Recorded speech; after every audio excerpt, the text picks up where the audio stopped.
Hi, I'm Jim. And I'm David.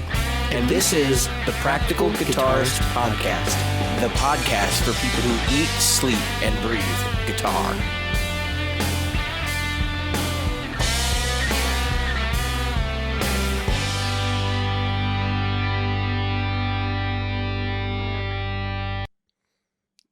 Hello, Jim. I missed the button. Hello, David. And I did not miss my button. Okay, good. At least one of us didn't. Is my hand Notice still... I'm wearing a sweater tonight. It's like as soon as I hit the record button, all of the acid vision stopped too, because like I was having problems with my camera, and now it's all perfect. So you don't have to feel like you're on drugs to watch the show tonight. We were just talking about. We were just talking about before the show. Yeah, PRS McCarty, right? So yep. Take it away. Yeah. So I was just saying some of the, I don't want to say insanity, but some of the expectations in the used market right now. So I was showing David an example, and there's a on Facebook Marketplace locally, we've got a person that's got a PRS PRS S2 McCarty 594 whale blue. It's got a noticeable scratch in it. He put it in a picture. He points it out. He goes, "There's a scratch." You know, it's not like he's trying to hide it. Comes with a bag, because the McCarty's come in a bag. Matter of fact, I think even the correct me if I'm wrong, but don't the $2,200 what's that? The guy that John Mayer. Oh yeah, that Silver Sky. No, Silver Sky comes in a case, unless they've changed that. Unless they've changed that. The CE comes in a bag though. Yeah, but for some reason I thought that the first run of X number of S2, or I mean Mayors came in a case, but now they come in a bag. I could be they might now, but I do know that there were different cases, and that one case was maybe that's what it was, and that one case was intended for European distribution. And they actually only ordered those, so a bunch of US ones came out with that. That's what I remember hearing. I don't know if that's actually true or not, but like the first 50 of them came with a really nice case. 50 or 100. There was the Paisley PRS case, the one that they give away for the really fancy stuff. The real nice one. Anyway, so this person's got a 594. It's an S2, so it's not a great guitar. I mean, it's not a bad guitar. It's a good guitar. But it's an S2. Well, it's $1,500. You can walk right over to our local guitar center and get it for $1,700. Yeah, brand new with no scratches. In general, if you don't like the one that's hanging, go ahead. In general, the prices on these are all over the place. We were just Googling around, and Guitar Center's got some used ones for about $1,500. They've got some that go all the way down to $1,200. But it's really funny because, and this is my jumping off point. This is why I started the show right here. It's like there are some that are going here for like $4,000 or $3,200. That are obviously like 10 top style guitars. And then there are some that they say are 10 tops, which I honestly, I hope that Paul Reed Smith, like the company, actually has a list of actual 10 top serial numbers, because I have seen so many people with shitty tops calling them 10 tops. Oh, that it's like, you don't get to determine that. They determine that. No. And it's actually on the guitar. You can't lie about it. So there's on the back of the headstock, if it's a 10 top, it's indicated that it's a 10 top. I thought that was just a serial number. I didn't think there was like a stamp that says 10 top on it. Nope. It's like in handwriting that they then lacquer over so that you can't fake it. It's there's a 10 in there. And it's not in the serial number. So like this one. All right. So I've seen it where I've seen it where that 10 is like close to the serial number instead of up on the hook. I'm looking at one right now, and that's pretty obvious that's what's going on there. That's right, and people can fake that by trying to write one in. Yeah, they use a grease pen. That's right. You could lacquer over it too. It'd be really hard for you to tell at that point if they do it right. If they knew how to do it and did it right.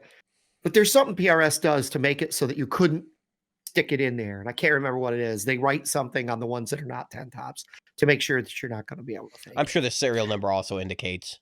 So if it gets worn off or chipped off or something, you could always go back and verify. I don't understand the allure of the 10 top other than the aesthetic appeal anyway. No, it's the aesthetic. It's definitely an aesthetic. Well, but for There's no PRS, like their whole thing is aesthetic, aesthetic, aesthetic. I think those guitars should all be sold yeah, as custom shop. Those tops should end up yeah. on custom shop models, and a standard production run should just be a decent top. And Yeah. Well, they yeah, use most of some your cores shit are wood. not 10 top. They use some Yeah. shit woods on cores too. Like I've seen some really ugly looking PRS Flame and PRS Quilt that I'm like, I've seen none of really, these other really poorly mismatched, where they book match. They yeah. are not book matched at all. Well, it On a makes me wonder if they're real or not when I see them. But I have seen yeah, some online dealers do it. yep. So, but the reason I Yeah, brought I've seen yeah, go ahead. the reason I brought it up was because it's one of those things where I don't know that I would necessarily pay more for a 10 top, but I know that there are other companies where you can get guitars for less money that have much better looking tops. Oh, yeah. And I don't know whether that's just their brand decision. And of course, you never know, like whether the other companies are just using a veneer over maple. Which I saw a guitar tonight where somebody let their trem slap back and it split the veneer and shipped away underneath the bridge, a big chunk. Oh, They're like, "What yeah. should I do?" Somebody's like, "Pour coffee on it." I'm like, the other person said, "Get a real guitar." That's terrible. I don't know. That is terrible. I mean, I get veneers. Like veneers are for aesthetic appearance. Personally, I think if you're gonna do veneer, you might as well just paint the guitar flat color anyway. Yep, Versus a bit. exactly. Now you get to pay Wow, for a finish and a veneer. a local gem for 1900. Not bad. So, and the real thing, not the inexpensive model. So, yeah, I've been watching Facebook Marketplace because I'm waiting for the used prices to finally come into a sane number. Keep dreaming. It's gonna be a while. And yeah, it'll be a little while, and that's all right. I'm just looking for a bass. I want to buy a bass, but yeah. And actually, I was looking at this one, and I was like, "Ooh, a 594 McCarty for 1500. Oh yeah." And then I looked. I said, "Oh, S2," and it's got a black bag, the standard bag. And I was like, "Yeah, never mind." And it's got. I mean, I wouldn't turn my Yeah. nose up at an S2, but I definitely. That's another thing that is relatively interesting about PRS. So their tops, I didn't know this until I was watching an episode of what's that guy, Phil McKnight, Know Your Gear. And he was talking about the tops, the finish with one of his listeners. And I guess PRS's finish for years and years and years, up to very recently, like within the last year or so, they have a tendency to just break, like crack. And so he says he'd seen plenty of them. Now you got to remember he lives out west where it's really dry and Yeah. in a climate than we do. But I'm just saying that If this I'd were a heard real, about if this were a this. real issue, this would be a much more publicized thing. Well, There's a lot of that freaking PRS owners out there. yeah, the fact is that the ones that have been brought up to PRS, they've been really good about, yeah, we got this, and they get somebody to I mean, refinish it. I don't know. I don't know that. I don't 'Cause- know that I buy into that narrative. But well, I didn't either. And then I saw Casino Guitars just the other day, and they were talking about the same thing. And it's only recently, I guess, that they went to a nitro, like a real nitro. yeah, that was after Where they after about 2 years. They Yeah. were using a finish hardener Yeah. product that was like proprietary to them, and they were looking for something that was a little bit more elastic, is what I've heard, and that might indicate they had some finish issues, but I wouldn't say that means like. I wouldn't want to alarm our listeners. Buying a PRS does not necessarily mean it's going to crack. Oh no. Not any more than any other guitar for that matter. I mean, everybody's using finish hardener. If you Right. buy a urethane finish guitar, it's got hardener in it. Yeah. Hell, even it- even Nitro now they use a hardener. Well, I'm sure that they do. Apparently, Gibson is the only one that, because the guy from Casino used to work for Gibson and the thing anyway, and not in the finishing area. He did final setups, but he worked right next to his Right. and he said that they're the only ones where really you get that. That's where you get um, no matter what you get, if it's a USA Gibson, you've got a nitro finish. Yeah, they're Which was nitro, interesting. but they use they use a hardener. I'm sure of it. They all do. I I mean, I think the only ones that probably don't use a hardener when it comes to that is any of the custom shops or that the do stuff guys like that that. the in-house guys like that Yeah. do their spray their own nitro, which there aren't many of them. Most No. of your if the company you're buying the guitar is finishing it and they're like a small shop, chances are it's not nitro unless they've shipped it out and had somebody else nitro it. So Yeah. Even Gibson where they do the nitro, there's only a couple of people that work in that nitro. yeah, Um, so it's a skill process and there's a lot yeah, of environmental concerns involved with it that keep it a lot of pretty negative. Yeah. limited. And that's not necessarily limited to the people that do it, but this particular skill set, right? I mean, Right. Right. Because it's very thin layer. They do very many thin layers. mhm. So that's the whole idea of the the checking and the old stuff and stuff like that. But anyway, I just thought it was interesting to see that the used prices, at least in my area, are still, oh my gosh, pedals. I've seen people listing pedals for as much or more than a new one. And I'm like, I mean, I know you can list stuff for any price you want, but good Lord, when somebody can drive right down the street to Alpha Music, to Guitar Center, to we have a place called Rusty's or Russell's in Norfolk, Virginia. Um, we've got over in Newport News, we've got one. I mean, there's several mom and pops even that are carrying these pedals that these guys are and these gals are putting online. And I'm like, gosh, how are, how do you think you're going to get these prices when there is new product? At least do some research and go, oh, you know what? I probably want to bring my price down to at least a little bit beyond below that. I don't know. What do you think of that? I mean, when you're putting it up on Facebook Marketplace, you have no reverb in the way, you have no eBay in the way. Nobody's taking a cut of uh, your profits, and there's no tax man. Virginia's not coming I after thought you. Facebook actually does take a percentage of that. You sure? Nope, positive. I just bought a Funko Pop the other night, um, and gave a guy $20 straight up. We met in a well-lit parking lot. I gave him 20. He gave me a Funko Pop. Oh yeah, because all right. So if you don't pay through the marketplace, they don't do any payment processing, which is why they don't charge. Right. Oh, you can pay through the marketplace. Right. And I've never paid through the marketplace, so I don't know. That would be an interesting if anybody's done that. Of course, I you've mean, I got will only do it Craigslist, when which I meet them. I mean, like you don't pay them before you get the stuff. That's oh, yeah, no. You can click the thing. As a matter of fact, when I went to pick up my dog, the reader said, "Oh, you could pay through Facebook Marketplace." I said, "I don't want Facebook to have access to my money. Are you kidding me?" I mean, I have to. I've given people money through Facebook before. It's not a big deal, but it's just Yeah. you have to transfer funds over there. It sucks. It's like PayPal. Yeah. You know, it's the same kind of Yeah. garbage.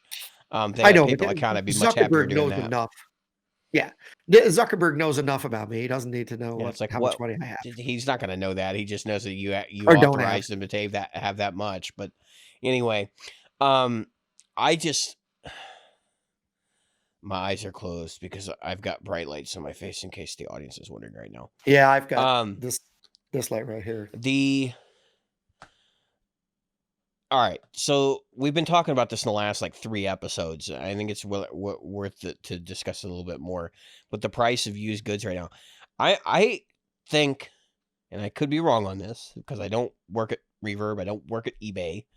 I would suspect that right now the market is flooded with people trying to ditch used gear, and some of it may be people trying to ditch a guitar that they've had for a while, that they just don't need anymore.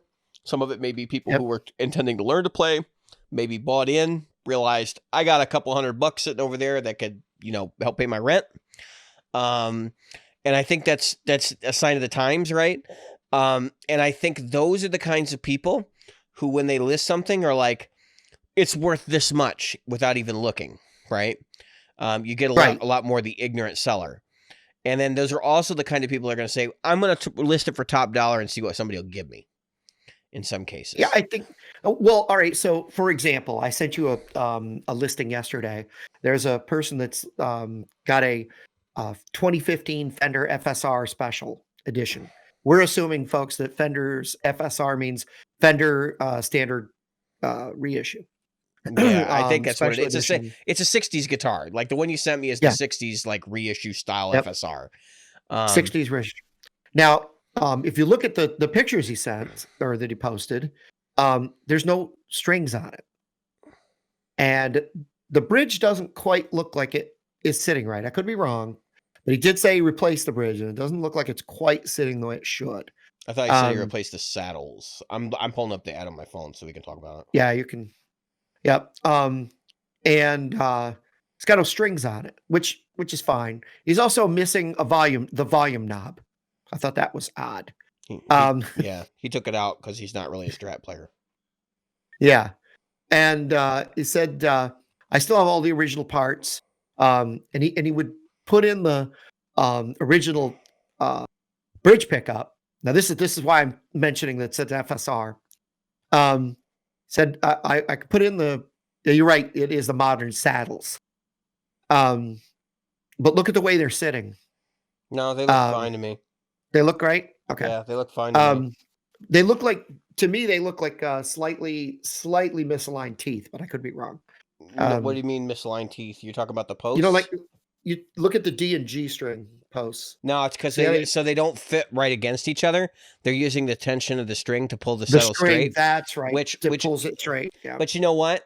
In general, you want them to be tighter than this. This guy used like a modern string spacing on a vintage bridge, which is basically what happened here.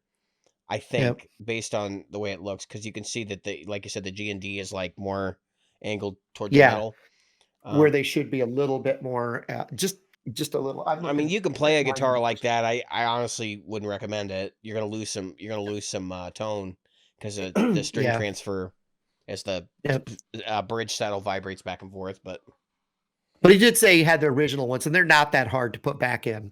So it's not. But he said the bridge has been updated. Wait. I installed an Seymour Duncan hot rails in the bridge. If you aren't interested in it, I could take it out and maybe lower the overall price, but that's a lot of work. I have the original pickup. So I'm like, okay, first of all, if it's an FSR, that means you want an FSR. If you're willing to pay the extra for an FSR, it's because you want the FSR, not an FSR with a yeah, it depends. We'll talk about that here in a second. Yeah. And to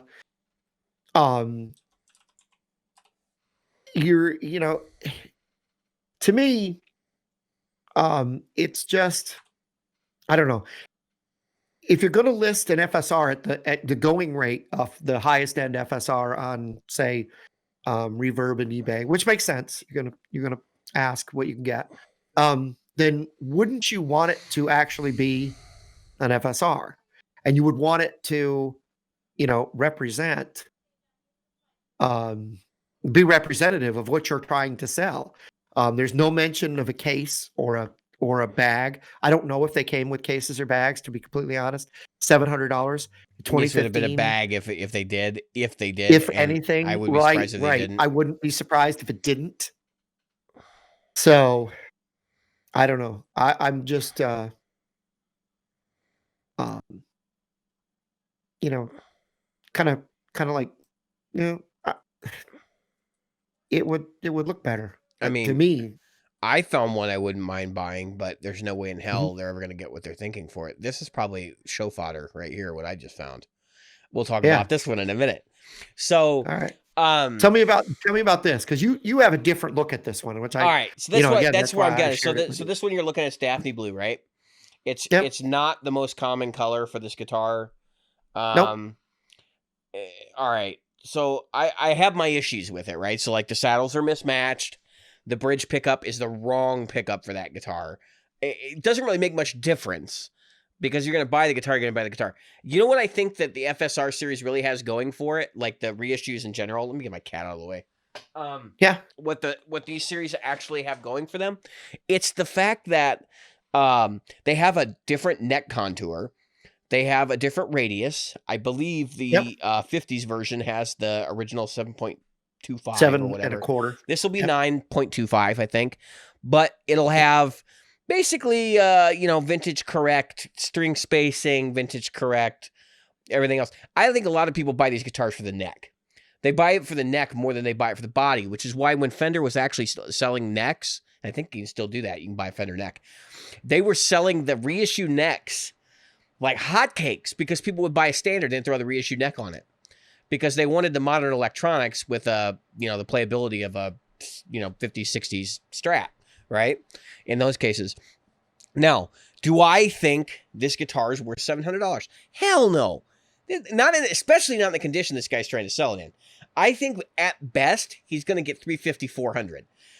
In actuality, the bridge pickup's not a big deal. I mean, I would play a Hot Rails. I just think it's not right for this guitar, right? But the missing volume pot, I mean, that's I'm sure he's still got the knob for the pot.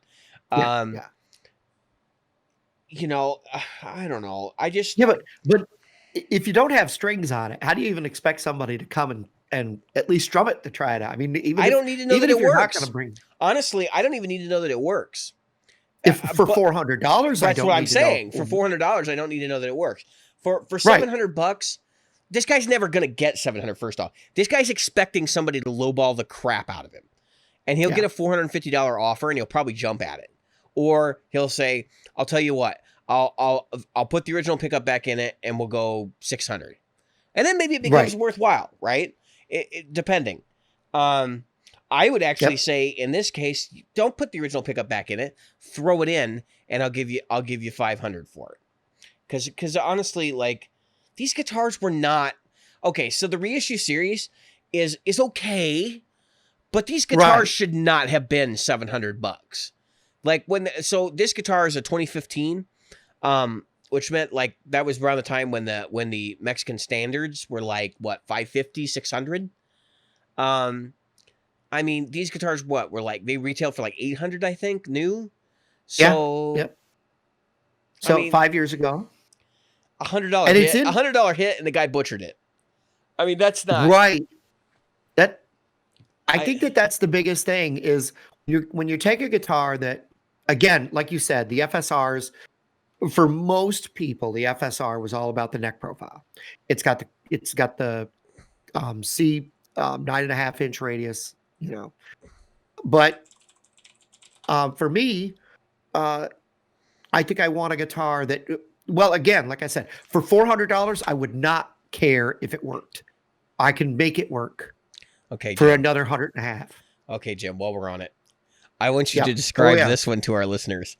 And I didn't really like it at first, but then I started looking closer, and I'm like, I wonder if they make me a deal. Now, just ignore the shipping and where it's coming from. Actually, I kind of like this. Look at the picture of the back of it. And then that's what I went, oh, I see what they did here. Oh my God. You know what that is, right? That's totally somebody. Yeah. So what we're looking at is a white 60s reverse. Yep. Special. I see what they're going for. Jimi Hendrix Stratocaster, right? Yep. They scalloped it. They scalloped most of the frets. Yeah, I know. I think they scalped everything, didn't they? Or maybe not the first three. Or they're very light. No, they are scalloped, but they're very light. No, they're scalloped, but they're light. Okay, yeah. Okay, so the first three frets are scalloped. They're light. And then as you go up the board, it's like deeper scalloping, or at least is more obvious and based on the photos. This is a made in Mexico Jimi Hendrix reverse Strat neck. No, who knows if it's a real body? They relic the crap out of it. The relicing looks okay. It's not great. There could be some dirt forced in there, but I'll put plenty of dirt in that. But this is a Yngwie machine. It's a vintage white. I don't think it's Olympic white.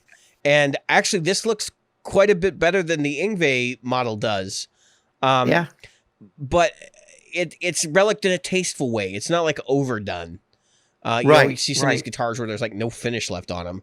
I mean, this guitar looks like it's just been beat up a little bit. I think it's Yngwie Malmsteen played Jimi Hendrix, put his neck on Jimi Hendrix's guitar, and then decided to beat the crap out of his Fender Marshall, his Marshall amps with it. He, I mean, he definitely. Oh, so Ingve has some reverse headstock strats. Yeah. Which I don't know whether those are like custom necks he's got or what, because they weren't doing reverse headstock strats that frequently. And this guy even took the time to take some of the word volume off the volume knob. Do you notice that? Yeah. Some of the word volume is which is pretty exceptional. But Yeah. I would be reaching out to this guy. I mean, like, let's talk. Yeah. Except I don't think I can give you that much for it. That shipping price is. Well, I could get him to come down in price, I'm sure. But Madrid, Spain. Yeah, $147 shipped. Holy. I mean, that's actually a bargain. Usually when you see European shipping for guitar, it's like $350. That's wild. That's wild, man. So he definitely did a number, the same number on his sofa. Do you notice that? Yeah, his sofa is definitely. I mean, there's a 2x4 underneath it propping it up, so I'm not really sure. Yeah. There's a relic job on that sofa for sure. That's a relic sofa. That thing's from that thing's older than the guitar for sure. Yeah. I could dig if this guitar was more local, like I say it was from, Nashville even, and I could kind of dig what has happened to it. I just don't know if I could trust shipping from Madrid to here. I'm not buying and this, get it, but no, I could potentially fly over there and get it. But it is not. It is nice if they'd let me in the country. If they let me in the country. You got your passport? Is it active? No, I don't have. I don't have a passport. That would be the big. No, I can't do this unless they meet me at the international terminal, and they can throw it to me through customs. Yep. Here, catch. I got to tell you. So, unfortunately, I'll let everybody know my pet peeve because unfortunately, I'll try to find this photo, and if I can, I'll send it to David to put it in the group when this is over. But so somebody posted a guitar in this area for like $1,700 or $2,700. What a ridiculously high amount of money for a used guitar. That you're. And here's my thing. They didn't have a picture of the guitar. I mean, well, that's why I don't need a picture for it. I mean, you sent me several listings that have this kind of thing going on too, where somebody's asking for you to buy this like really expensive Les Paul or something, and there's no guitar picture. And they're literally putting. I've got one. Oh, the same guy, by the way. That he usually uses thumbnails for some reason. Just puts because he's probably looking for you to just pay money, and then he runs off with it. Yeah. And I wanted to show you one that's an obvious fake, but I wonder if it got pulled down already. I didn't report it because I didn't want to report it this time. I wanted to show it. But anyway. Screenshot next time. Screenshot. Yeah, I got to. This person had put in a $1,700 guitar and no picture of the guitar, just a closed case. And I'm like, it's like they didn't realize they could only upload like one photo, or they didn't know they could upload more photos. But then they picked like the worst photo they could upload, just a closed case. What the hell does that tell me? There was a Les Paul in the area. Oh God, I got to find this Les Paul. And you could tell that the headstock was painted, which means what? Either fakery, or it's had a repair, or it's had a repair. And when I look at the those fakes. When I look at the guitar body, I see the Epiphone bridge with the screws. Yeah. And I'm like, oh come on, you didn't even do a good job. And then a serial number that's like this long. I have never seen a serial number that long on a guitar in the 20,000s that was, all the way across the headstock. Not just like part. I mean, we're talking the whole way across the headstock. You could look like this headstock. They were running out of space to put more serial numbers on it. Some of these numbers have got to match. Oh come on! And he was trying so hard. Seriously, this is not a fake. Yeah, this is a fake. You're trying too hard to convince me. When you say it's not a fake, then it is a fake. Then it's a fake. In general, that's the fastest way to tell if you're looking at a fake guitar or not. If they said this is the real deal, no, it's not. Chances are it's not. It looked like, it had a headstock break. And I think he said that it had a headstock break, but it was fixed And the reason that, and then he said that's why he had to paint everything at the headstock. And so I was like, oh, come on. You didn't even do a good job of faking this thing out. It's terrible. But it's one of those people that are trying to sell a fake Les Paul, for a little bit better than Epiphone money, so that they can, I was just thinking, like, somebody I know on Facebook got a Rolex the other day, and I was talking to a buddy about it. It's not a fake Rolex, right? That's not where this conversation is going. But they got a Rolex the other day. I was thinking about it because there are fake Rolexes that roll around all the time, right?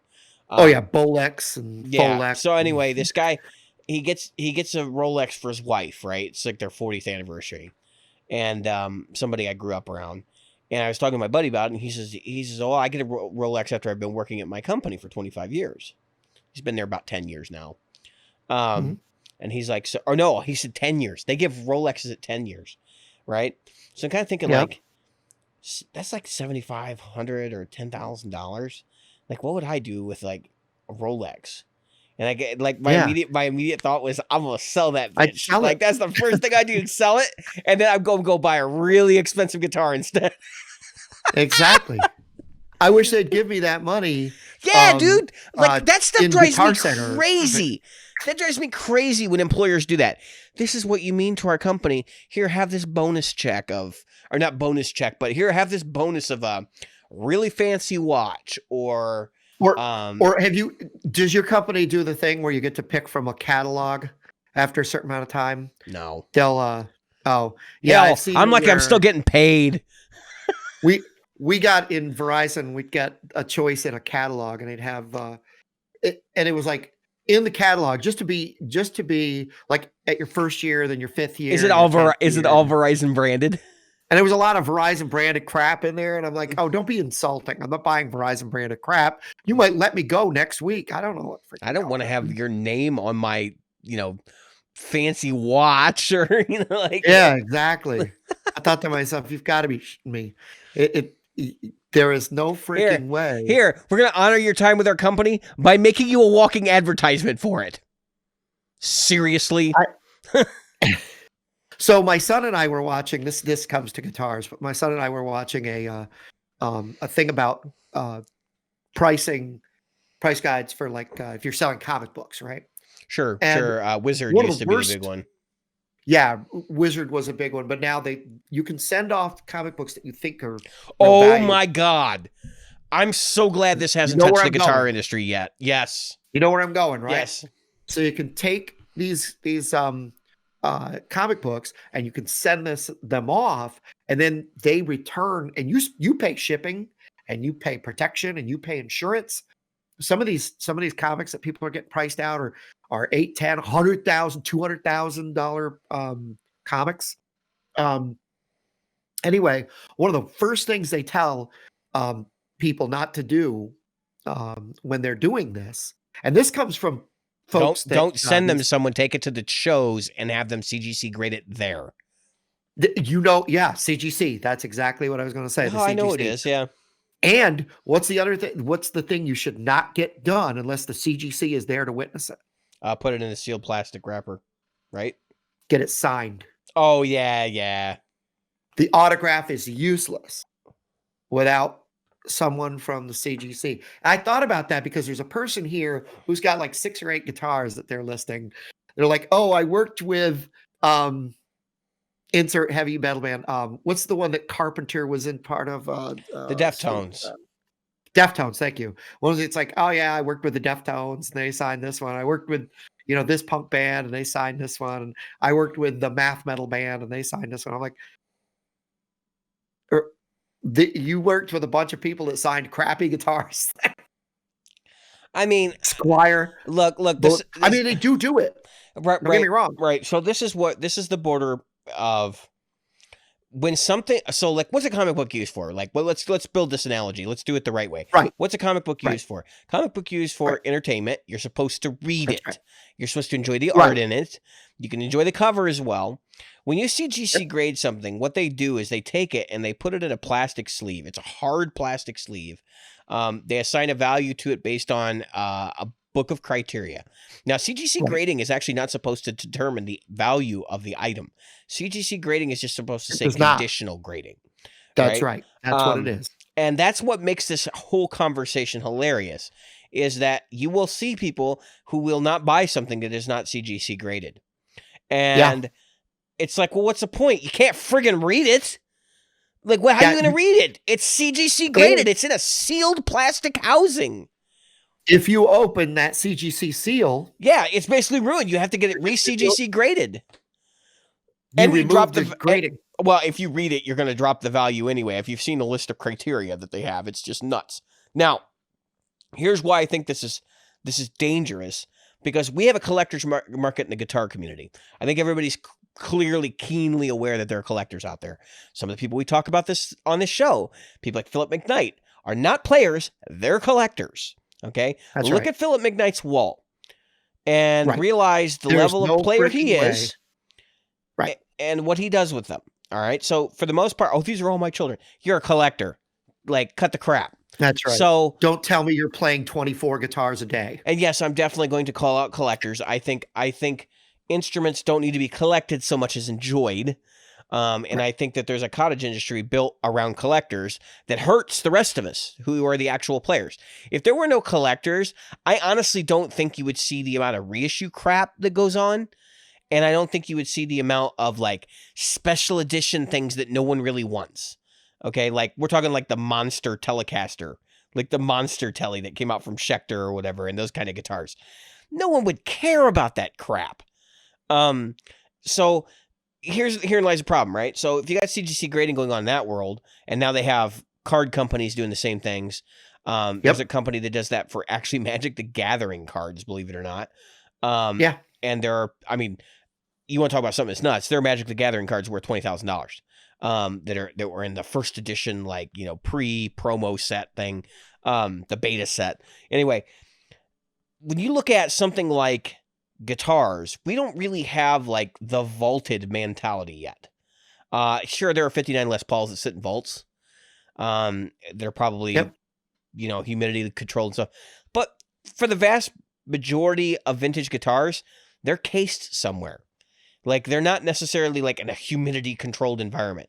And I have had people, there's always the one up guy, right? Everybody knows him. But I've had people telling, my buddy's got a 58 Strat and it's in a humidity controlled room. And it's like, dude, cut the shit.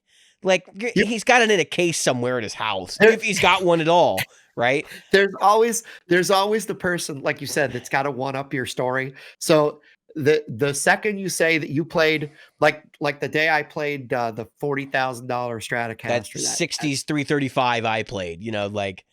Yeah, somebody's got to say, yeah, well, I played.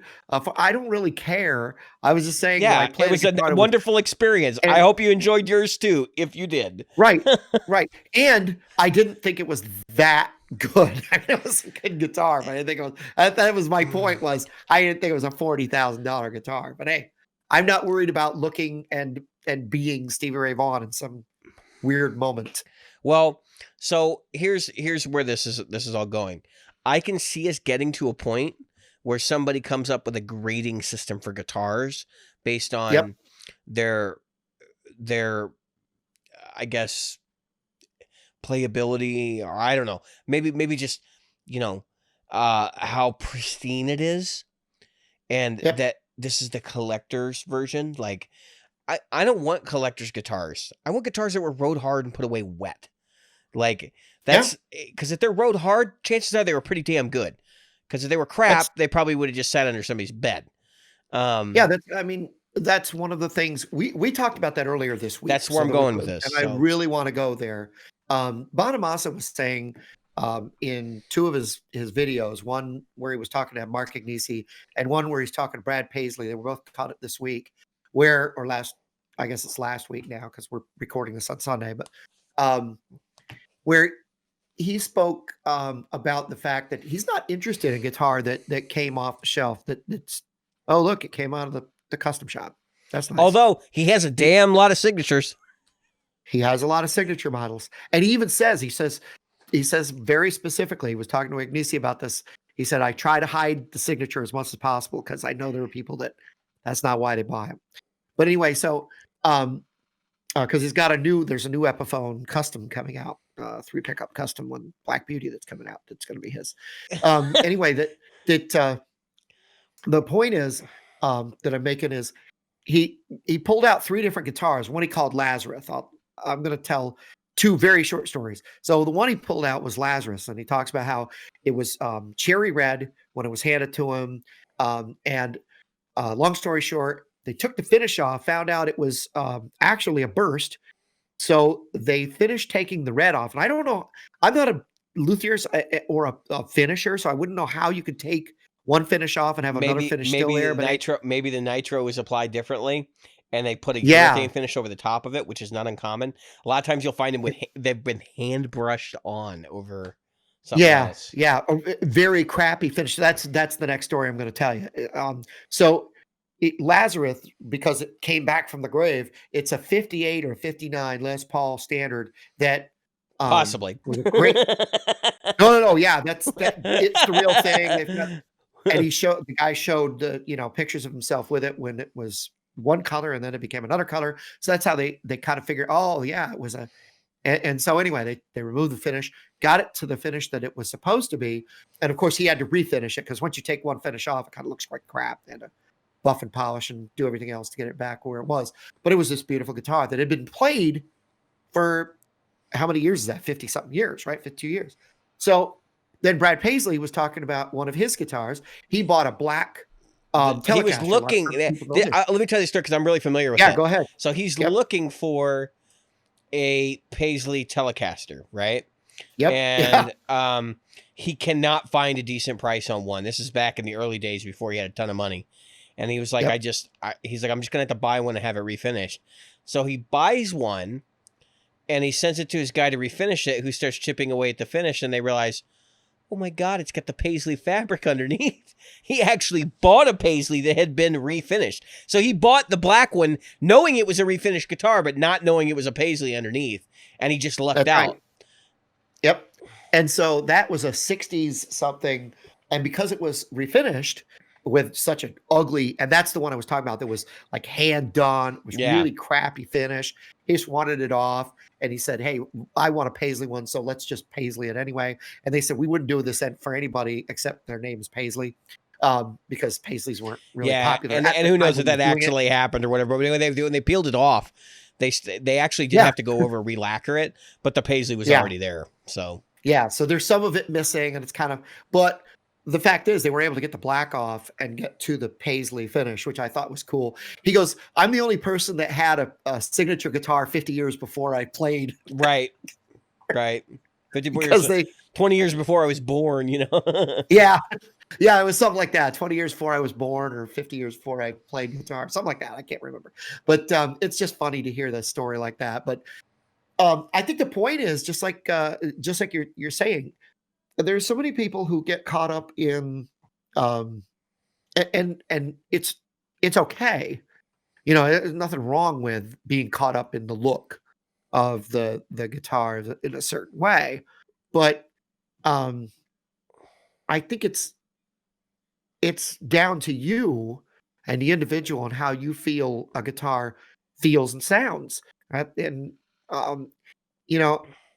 if it doesn't look good, like if I get sick of that SG looking that way, I can get somebody to paint it another color. Yeah, nowadays, I mean, it's not even that uncommon, especially on a new guitar. But like for like old collector's market stuff, people don't want that. I mean, it's that's why the grading thing is like so dangerous, because that could happen.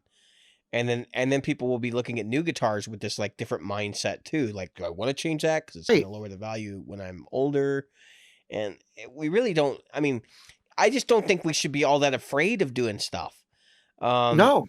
Dude, I'm the guy that, like, I'll rip parts off a guitar and forget where I put it and just sell it without the parts. Because I'm just like, I don't care. I want to play it. You know, that's what I'm buying this for. That's what I'm in this hobby for. And I hope other people take that mentality seriously. Well, I remember when of course, I'm a lot older, and when I was growing up, a lot of people painted their guitars. Hendrix painted his guitar. Clapton painted his guitar, and a lot of those guys, they may not have painted it, but they were dating artists, or they were, stoned, and they came out, and somebody had what is it, the story behind the Dragon Telly, right? He was in art school. He was an artist. Yeah. Yeah. So he was like, yeah, I'm going to paint the dragon on there. And then, of course, the mirrors. That was like an art school thing. And and then he was like, what the? So, you can't. I think that makes a guitar yours. But we have to remember that when we do that, when we personalize a guitar, it takes the value out of it. Like this guy did with that blue FSR. Right. I mean, it's only valuable to you. Right. But don't feel bad about that. Right. Don't feel bad about it. You made it yours. And during the time, that's what again, I hate the rental fee comment for us. We've always talked about the rental fee. You're only renting it while you have it. You're here. We are here in a limited time compared to these things. Yeah, think about it. There's 59 owners who aren't around anymore. Who are not around. The guy Amos that was famous that had the flying V, the Bonamassa did the whole thing. He's gone. He's gone. Speaking of flying V's, there was one. Paisley was talking about a woman that sold him his other Paisley Telly, and the woman's husband had passed away, and she wanted him to have it. And he goes, "I cannot take this guitar from you. I can't." And she goes, "I want you to have it. You are supposed to be the one that carries this on." And he goes, I can't take it from you. And he had somebody value it. He found out how much it was worth. And then he said, she said, "No." He said, you could buy a house with this. She goes, "I own my home. My husband is gone. I have money for my children. I want you to have this." And it was really, I mean, it was touching sentiment, but it shows that in the end, these things are tools. You were talking about that. They're tools. They inspire us differently. We talked about that, the different way you are inspired versus the way I'm inspired. But they're still tools. When I sit down and I play, I've been working on Stairway to Heaven this week, and I know that's a ridiculous thing. So I was working. I'm trying to do before the laughter gets too deep. I'm trying to do a note for note on the solo, right? So I've learned the solo 100 times, but to learn it note for note, let me just say there's a lot of botch jobs in there. Jimmy did not play that solo perfectly, and because of that, if you play in your pentatonic, A minor pentatonic, you're gonna blow it. You're gonna blow it. Anyway, I was playing it, and I was playing on the Strat because I knew it was recorded on telly. I went, this just doesn't feel right. So I put the Strat away, and I took the SG down, and I played it on the SG, and I'm like, it's almost there. I mean, I know we played it live on an SG, but almost there. And so I put the SG down. I pulled down. Of course, I just got my V back. I pulled down the Les Paul, and I played it, and I was like, "That's it." I felt like when the Christmas episode of Charlie Brown, where Schroeder's trying to play the Jingle Bells. She goes, Jingle Bells with pretty girls and ho ho ho and all that. Ding, ding, ding, ding, ding, ding. She goes, "That's it." That was what I felt like when I did that. That's it right there. That's it. And I had my amp cranked. You can see I've got my Spark here because I'm doing an updated Spark video. Another one? So Positive Grid actually reached out, and they commented on our video. Oh, nice.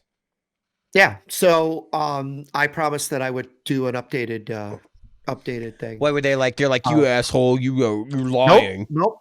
They said, "Nice video." They were very positive, and they said, by the way, here's how you can turn the pedals off if you can't get to the button. Oh, is that was them that they commented on that? I saw that. Yep.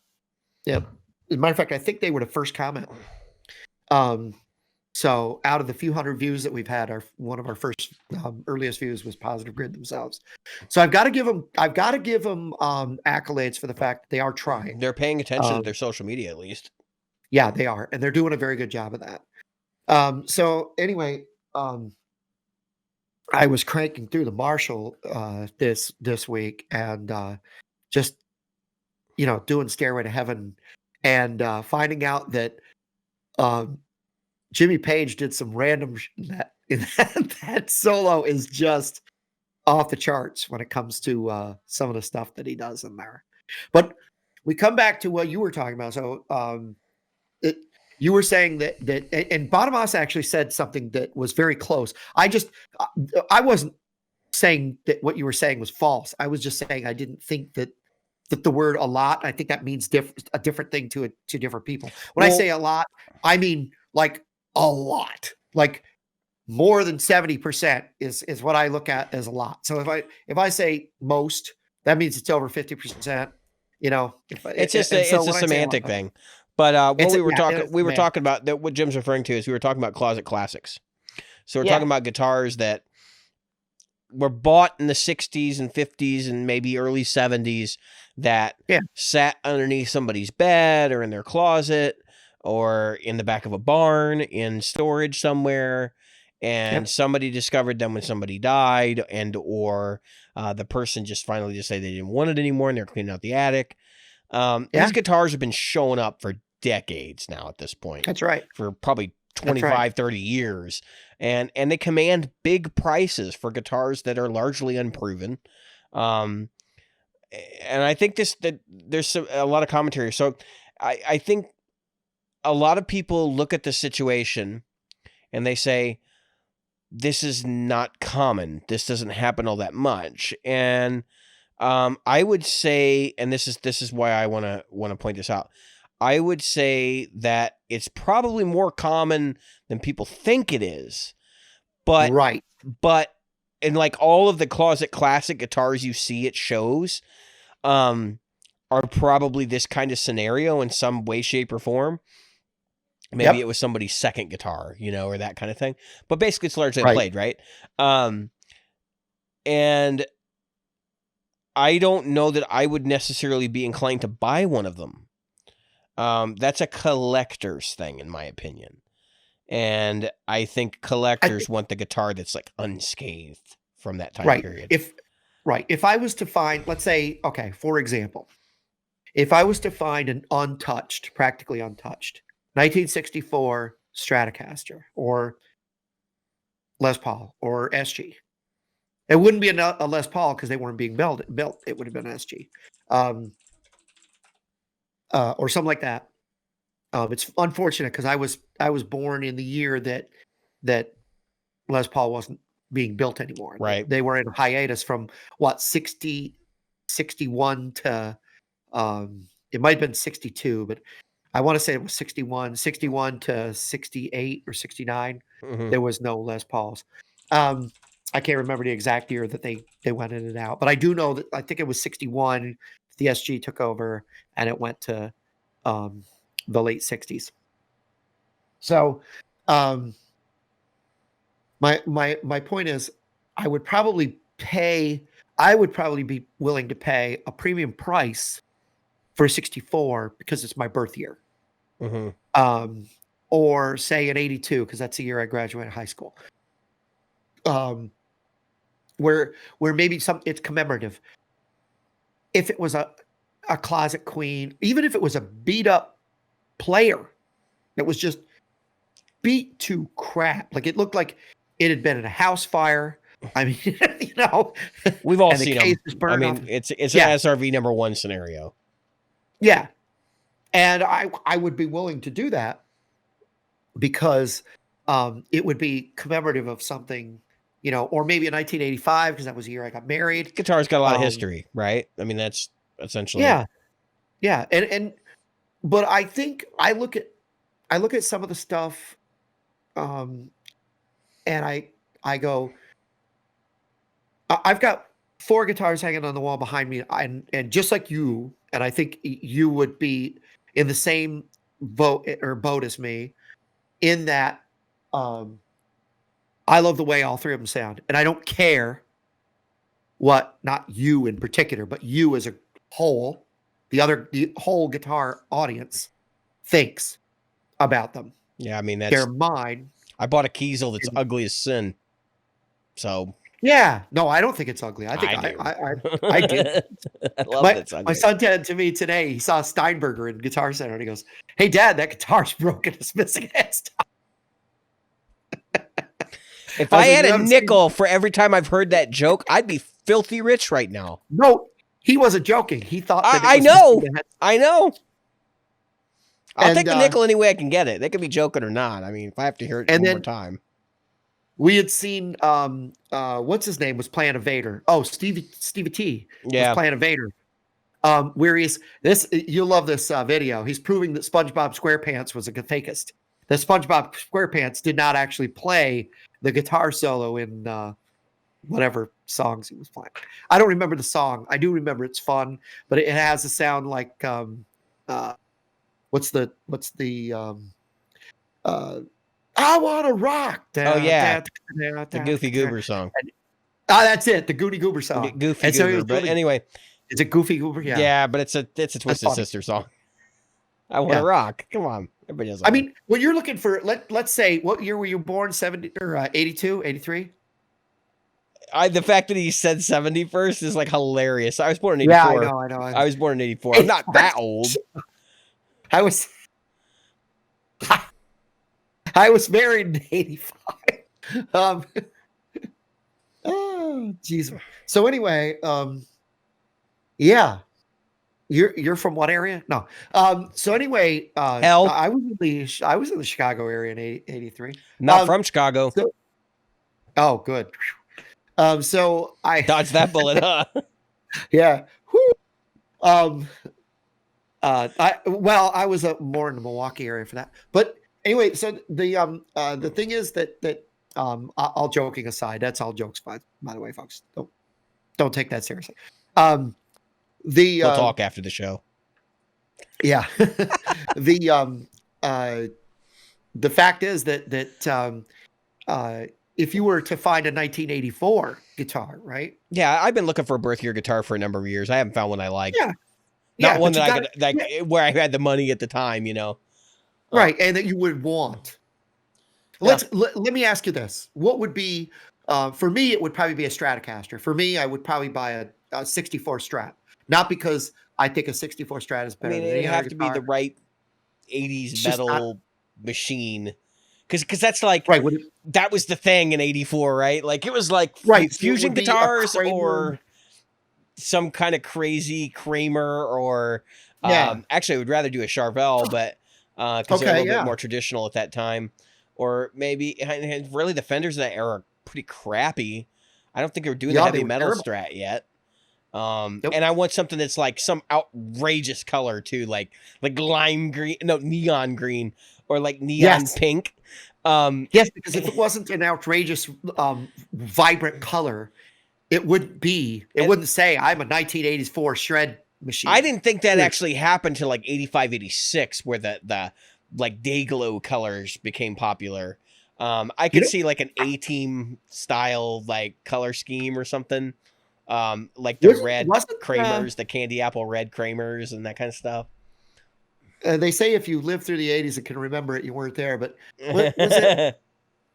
was it you were too young and I was overseas most of the time. Believe it or not, I have a weird sense because I spent so many years overseas in the 80s and 90s.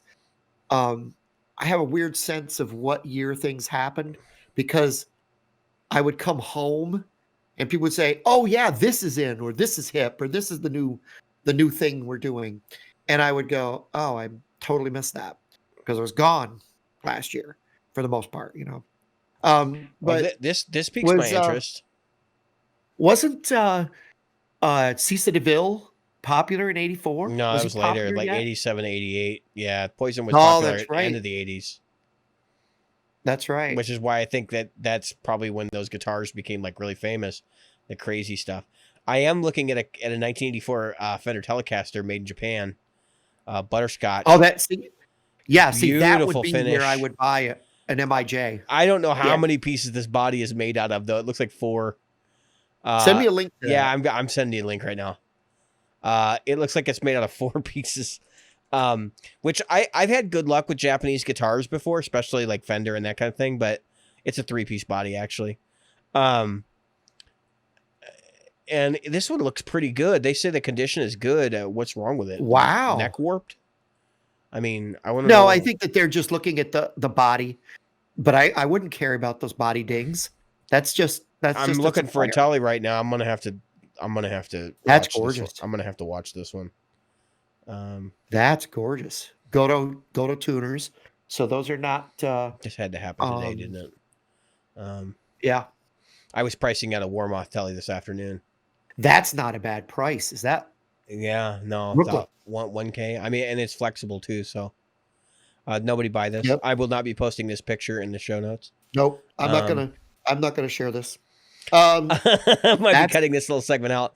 that guitar right there, I would buy that. If it was local, I would buy that. Yeah, it looks pretty good. That being said, like I'm looking at 1984 guitars here, and I'm not really seeing anything that's like, outrageously colored. The bowling ball strats are popular. Well, they're Yeah, if you look popular at now. They weren't popular back then. They're popular now. Very expensive. V's, lots of black, silver, red, cream. Not a lot of like wild pink and that kind of stuff. That would be my wife's birth year, which would be another significant year for me to snag. And I want to get my 2 kids as well. But I want yeah. to get something that's representative of those eras, right? So Well, maybe this is go ahead. let me say this about the one you're looking at because it does look really good. So the only reason I would say it was in good condition, I think that they did a good job saying that. Look at the back, that obvious buckle rash, Yeah. in a diagonal on the back, and then in the front where you've got where the arm came over. They were obviously wearing like either a watch with a heavy band, or like maybe they were wearing the heavy metal band on their wrist, Which is 'cause hilarious that just because that's a Telecaster. Like, it's a what were they Telecaster. doing with like the big like stony, rhinestony Yep, crap? yep. Or they were drinker and they would have a beer bottle, Yeah, yeah, that could be as um, well. and there's the scratch going down from the tone pot towards the output jack. So I would say that's in a good condition. And I would also say if this guitar was up for sale locally, and I could get my hands on it, I might buy that. That's a player. That's definitely a player. Nice guitar. But anyway, so yeah, I just got a message from John Bott, and he asked me what I thought of the Bonamassa event. Bonamassa show. I was going I to love ask you it. about that. We can finish with that. Yeah, but I'm Yep. looking like 1984. There's not really anything in my color segment or anything like that that really jumps out at me at this point. And it's a lot of weird brands I'm not super familiar with, which is Yeah, they another were. like you'll see a lot of BC Rich, what I'm sort of familiar with. Hamer's popular at that time period for like a kind of off brands. And then you see all this crazy stuff like Phil Kubicki and I've seen lots of the Japanese brands that are now defunct, Greco and that kind of Yep. stuff. Yep. Um, Yep. That's normal. Epiphone, that was popular back then. They were just starting out with the Gibson knockoff lines. You'll see Yep. ESPs occasionally. I've seen Quartz at this time period, which is kind of mind-boggling to me. Yep. Lots of Westone and other like Kramer influenced or Kramer owned brands. So it's like, for me, it's kind of a landmine. There's some good stuff if you know what you're looking at, but I'm not super familiar with the period, which makes it really Yep. tough to find cool stuff from that time period. By the way, I'm seeing several other Ooh. Fender American Vintage reissue type items. Now these are Americans. Here's a 52 tally for $2,200. I just found one that I like that you might like.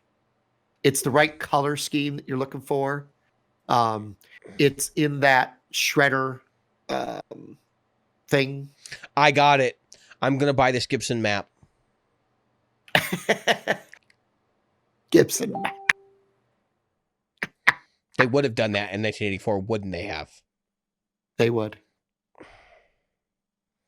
Yeah, I mean, it's a little bit more outrageous that he sent me a Candy Apple Red Fujijin Japan It's in excellent shape. Fender Yeah, so that would have been with a Kaler. the equivalent of the That's not a Kaler, though. Yeah, it may have had a Kaler originally, but that's a Floyd. Yep. Yeah, that's a Floyd. Like, what are they on? more reasonably priced, but not your color scheme. That is a Kaler. I'll be damned. They put Floyd saddles on a Kaler.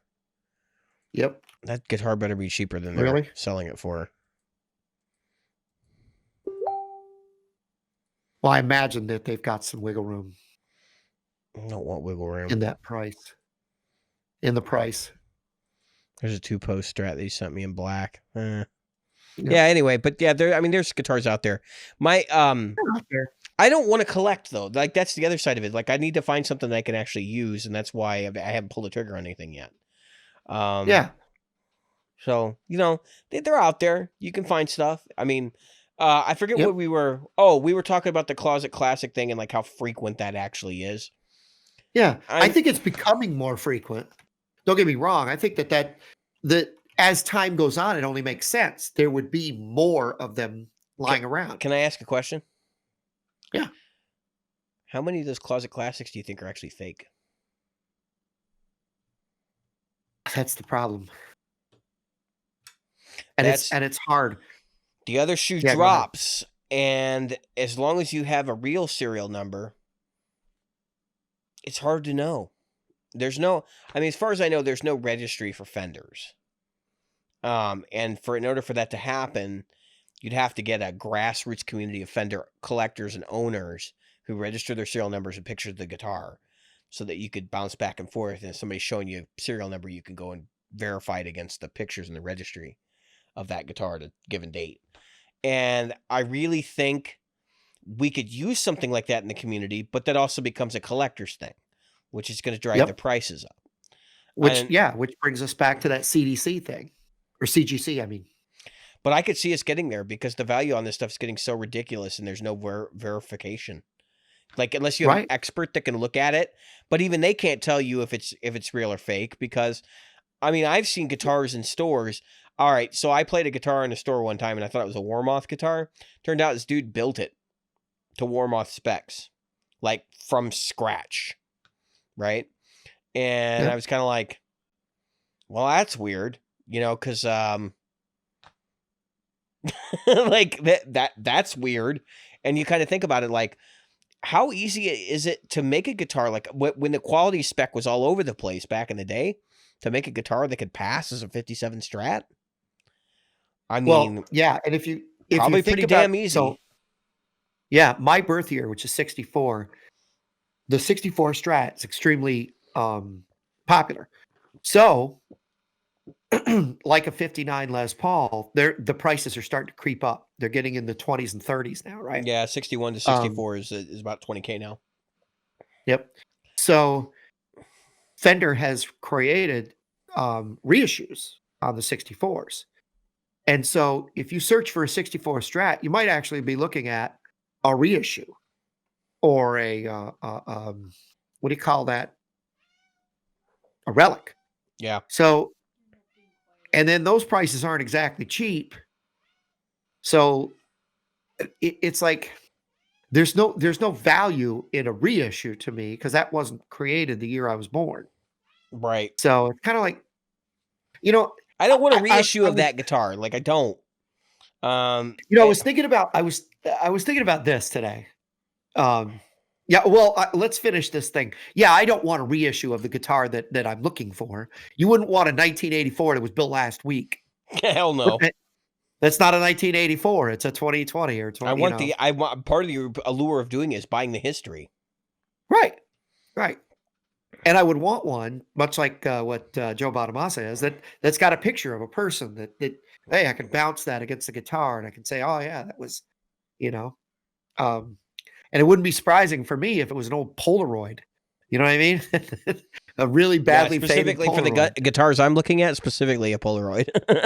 Yeah, yeah, because you're still in the regular film era, and Polaroid pictures were definitely popular in that time frame. Yeah, 1984. I remember taking several I remember. 35 millimeters I with my remember Pentax. Polaroids. Yeah, I remember all that. Yeah, yeah.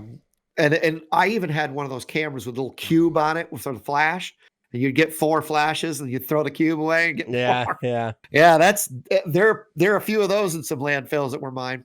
Um, so yeah, it's hard when you're looking at $20,000 for a guitar.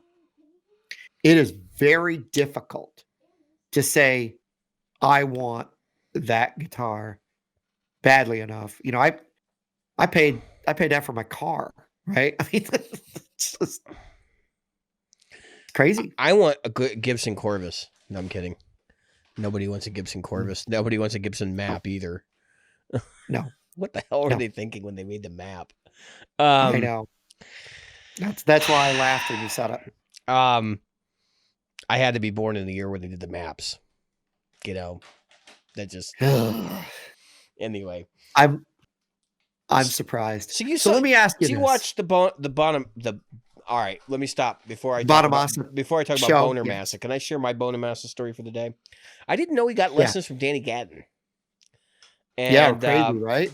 I saw him play this acoustic thing on YouTube and talk about Danny Gatton and play some of the Danny Gatton licks that he learned, and it was like, wow, the guy's a lot better than he lets on his records.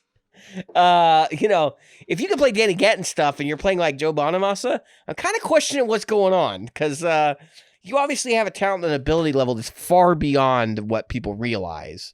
And you're just content to play like, you know, basically Led Zeppelin riffs with, you know, a blues band, you know. Yep. You watched the pay-per-view event. What'd you think? Yep. I enjoyed it. Were you in the audience? You know, no, I didn't spend that much money.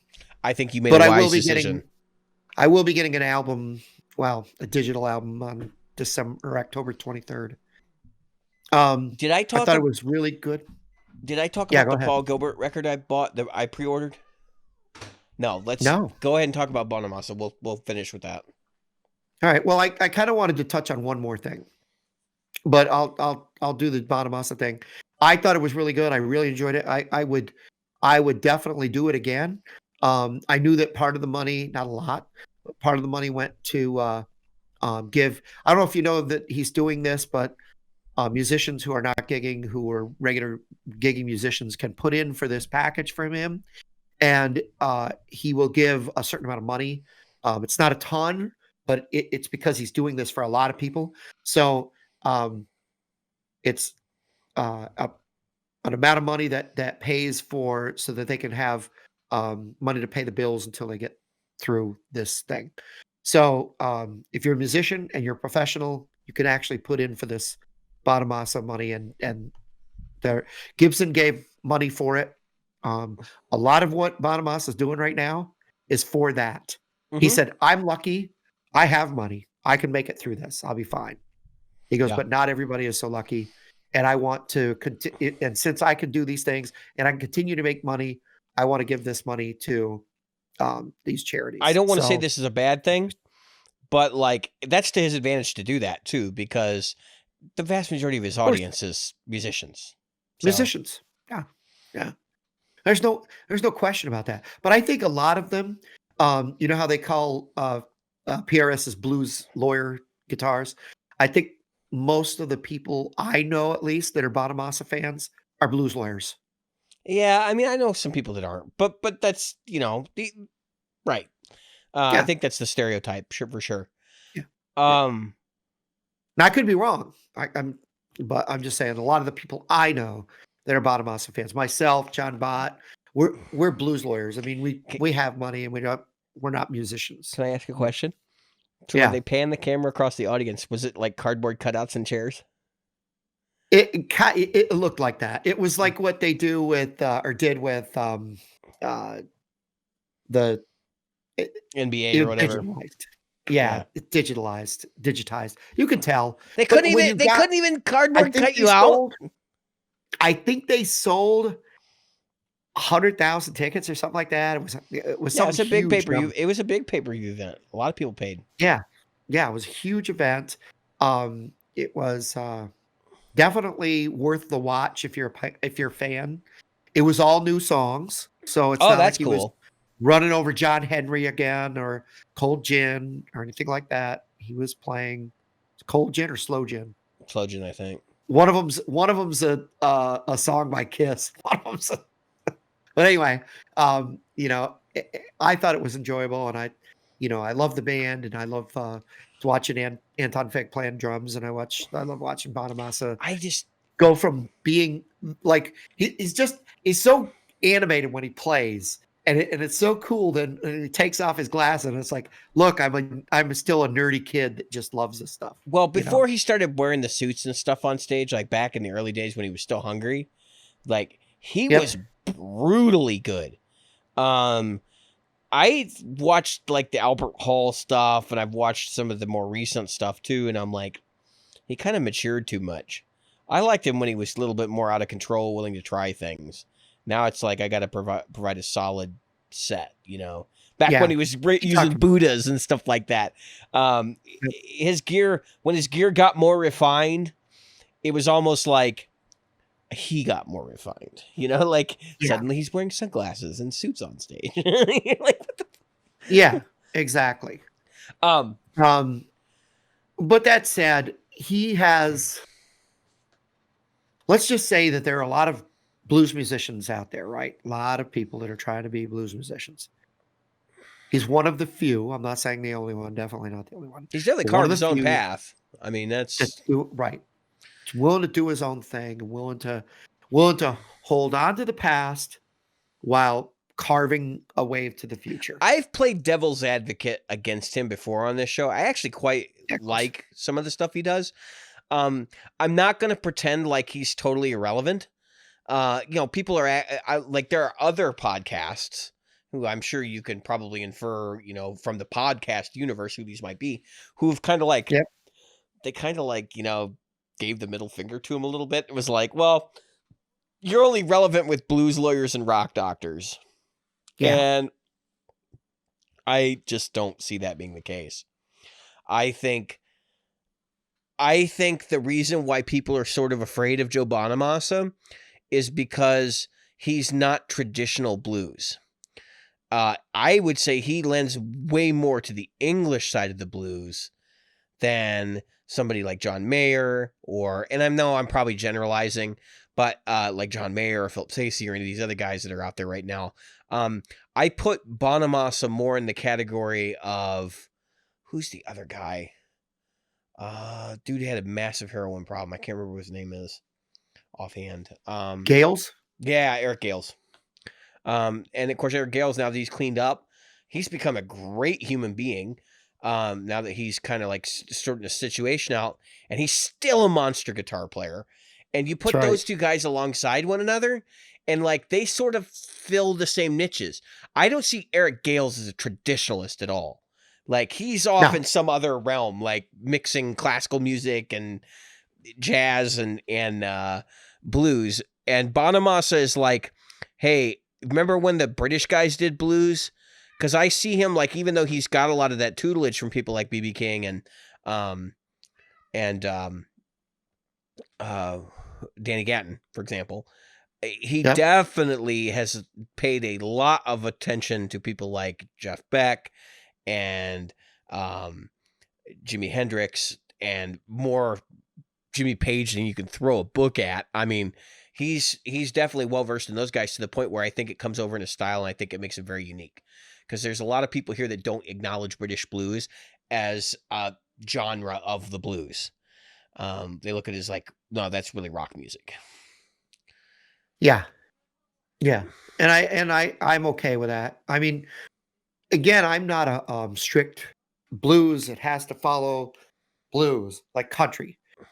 I'm all right with bro country. I don't really see any of these band or any of these genres as like you can only play this stuff in this genre.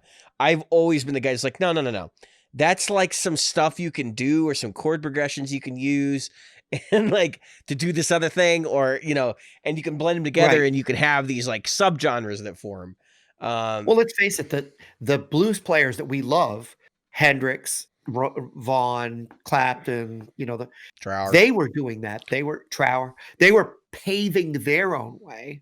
They weren't playing the exact same thing that the people before them were No, and a playing. lot of it's because they had like a carbon copy of what the blues was supposed to be based on their ability to Right. get records. Yep. Which is okay. And like I think people tend to so here's the problem with my generation, right? We have way too many damn influences. And it's really hard for us to carve our own path. I've known so many guys that get mired down in like, who should I be listening to? Or they go the other option, which is the complete opposite of what you should do. Right. And they're like, I'm going to be Stevie Ray Only Vaughan. right. They pick somebody legendary Exactly. like Stevie Ray and they're like, that's who I'm going to play like. You really And should broaden your influences. right. But you got to be careful about being too broad. Right. And That's the I big think it problem in my was generation. There's too I many don't of them. remember which one I was watching. I think it might have been the Bonamassa Paisley thing where they said exactly that. They were like, you meet these young people and they're so good and so talented at playing like this intricate stuff on Facebook and YouTube and everything else. But and not that they don't have, so they weren't saying, oh, they got no soul. Or You they give got no them this, 4 or chords that. and you're like, what do you do with that? And they're like, I'm not really sure. You know, 4 Yeah, chords you or can hold one note over. yeah, or I think what they were saying is that they don't.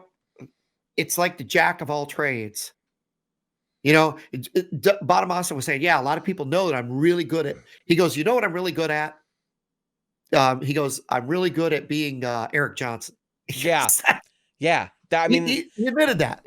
well, and that's the joke. He's like, somebody made a joke. It's like, oh, so that's like the Eric Johnson thing. And he looks and he goes, hey, he's like, have you heard one of my shows? He's like, sounds like you've heard one of my shows. He's like, maybe Yeah. that's what I'm about. I don't know. I mean, that's Yeah. kind of what I'm doing. He's like, maybe you've gotten something right.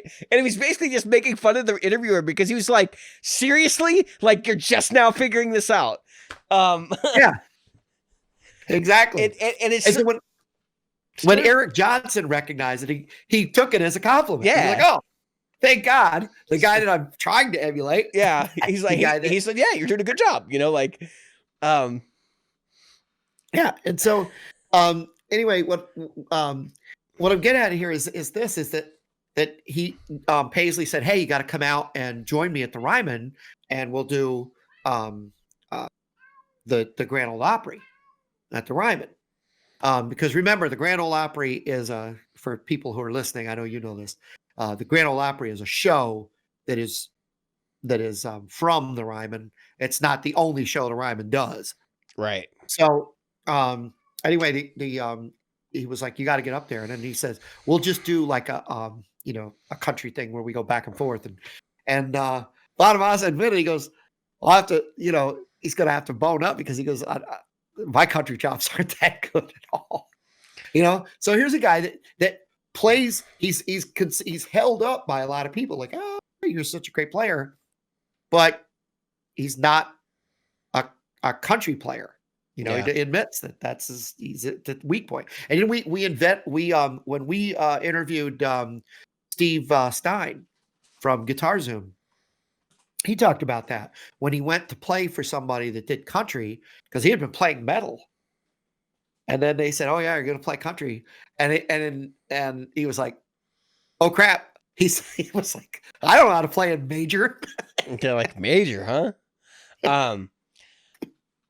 All right. I got a Brad Paisley anecdote. It'll be short and then we'll talk about the Paul Gilbert thing. So Brad Paisley I found some national jams, right, on YouTube. And there was a jam with Brad Paisley and like 4 other guitar players.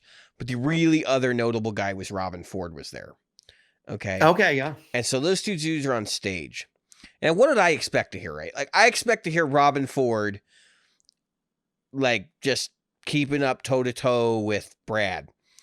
And I gotta say, I was shocked by how good Brad Paisley just laid waste to those arrangements. And just like even the jazz changes that were coming out of out of Robin Ford, and Brad's just like eating it up. And I'm sitting there going, I mean, I know he's good. Like I've seen him live and I've heard all his records and stuff. So I'm like, I know the dude's got chops. Like he's got all the technical ferocity, but how can he put it together outside his genre? And he's one of the few dudes that's like a very genre specific player who can cross over and is just a monster.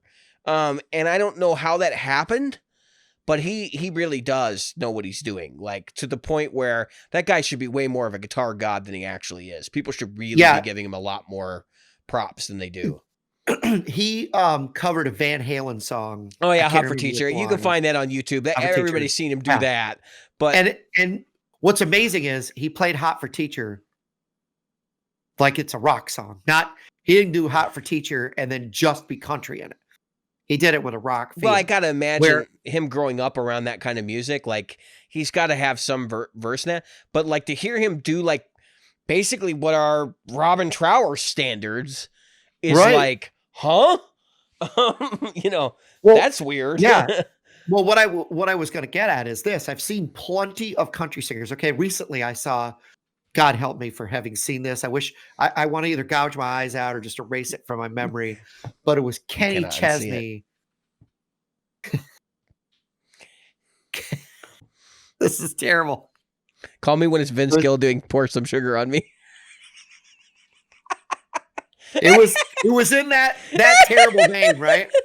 Don't get me wrong, Vince Gill's sorry, Vince. I want to get into heaven, please. Please don't tell St. Peter about that.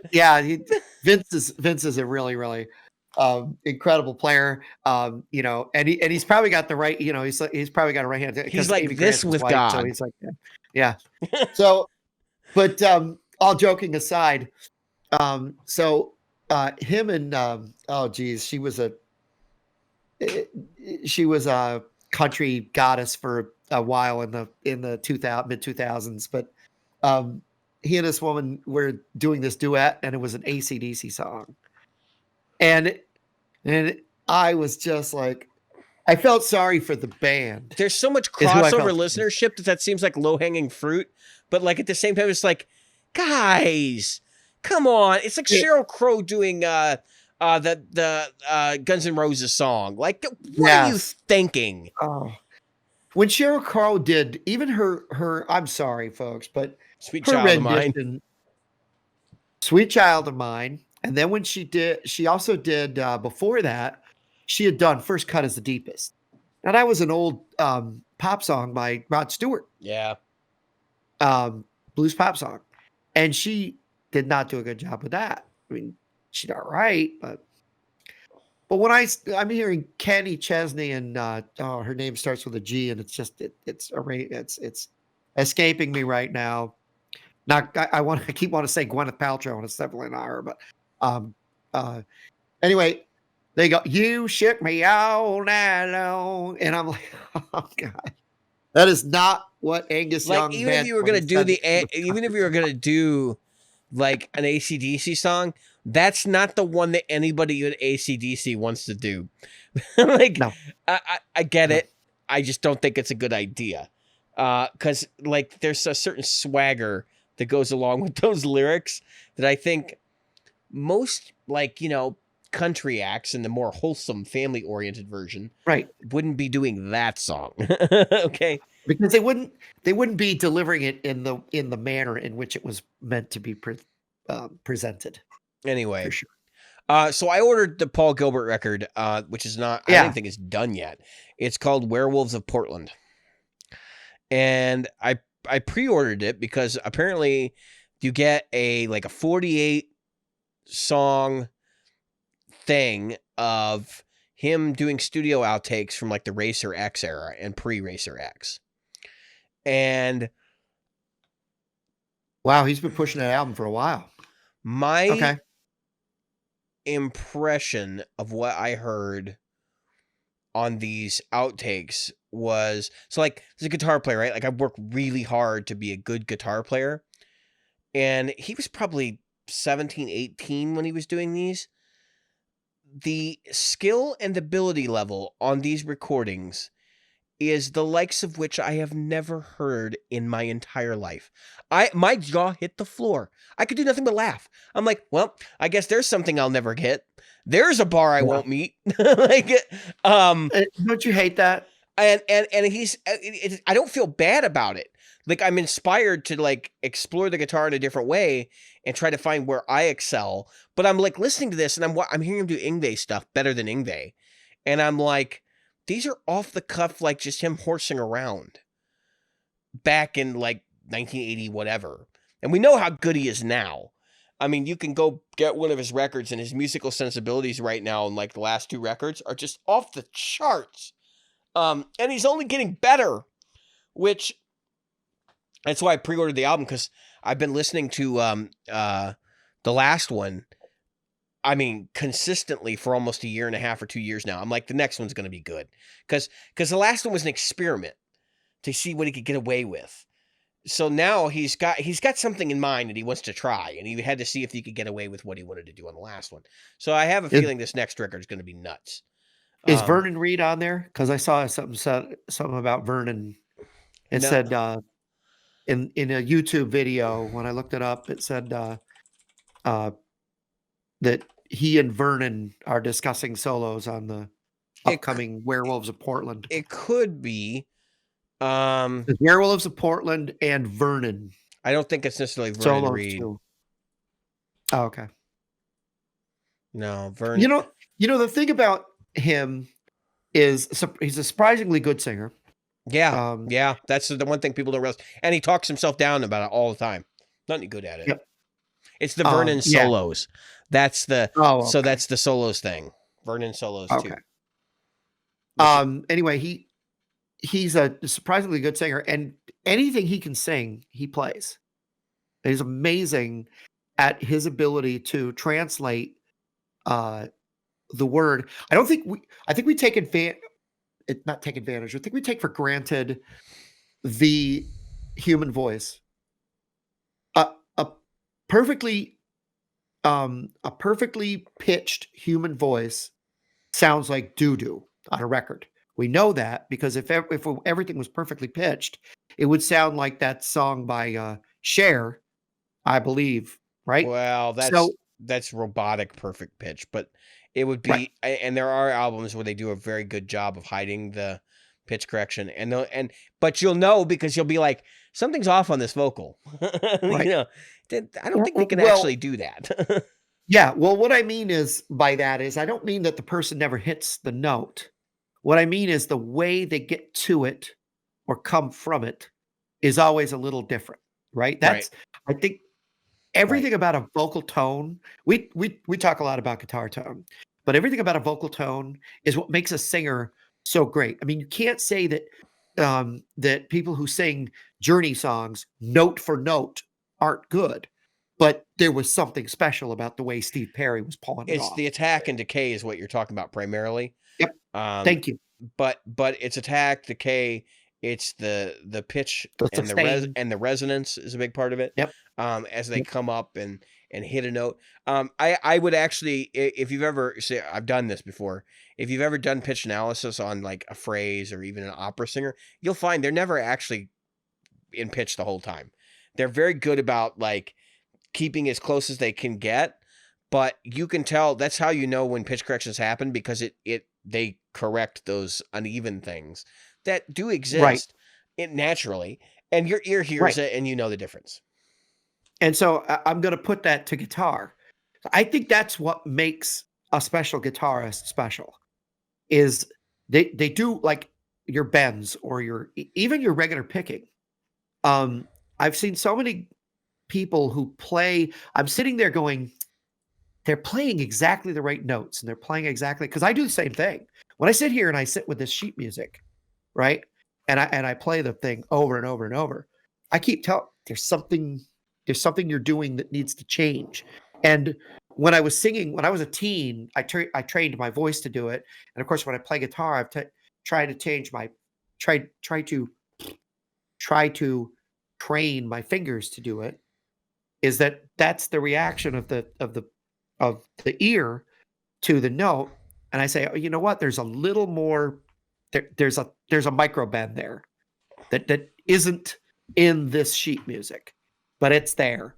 Or there's a lightness to the attack on that note, but a heavier attack on this note." So, little things that I can do that if I'm going to do a note for note that I try to do as closely as possible, and then I try to stretch it out. That's why I said that Linus thing, or the Lucy Van Pelt thing. I said, that's it. It's little things that you find that those minute details. I want to bring that back to Paul Gilbert. I think that's what makes him so great is that Paul Gilbert pays attention to every little nuance that he's doing. He's creating. I mean, this is in his head. That's the learner brain. So when he was younger, he didn't, instructor brain. When he was younger, he had no idea what he was doing. He didn't actually start like examining his technique until he started going to school and he started working with the instructors. And then when he became an instructor, it was like, I have to know how this works. And he was like, what, 19 or 20 years old when he did that? Yeah, he graduated early from GIT and then like they asked him to stay on as an instructor. Yeah, so he was very young. And you figure he's about my age. So this guy's been perfecting perfection, if I can reiterate a term, for 30 plus years, Yeah. And so, he's an interesting dude. And, I mean, he's what? He's 53, I think, or 52 years old. Yeah. He's got probably 20 albums. Most of them have not been released here in the States. Many of them have been only Japan releases. Racer X, Mr. Big.